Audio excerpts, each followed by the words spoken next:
ayun nga, nagpapasalamat ako na ako'y nakuha. Actually, nung ako pa'y nasa DLG, kumukusol pa na sa akin si Manong Nando dahil nga sa aming close coordination lagi. Bilang DLG officials, under pangalan ni Secretary Benor Abalos, because supportive talaga siya sa transport sector. Hanggang ngayon, nandito pa rin ako, tumutulong sa ating lahat, no? Dahil ito naman para sa ating lahat.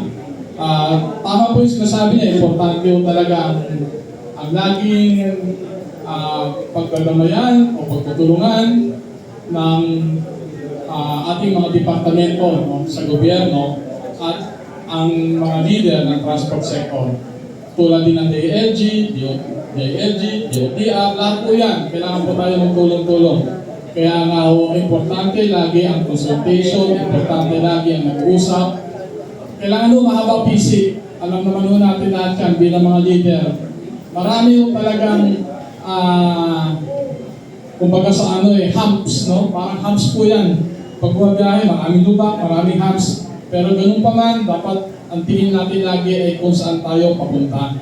Kaya magkaisa po tayo lagi.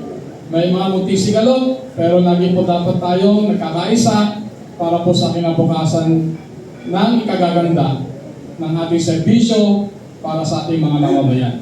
Maraming salamat po sa inyo.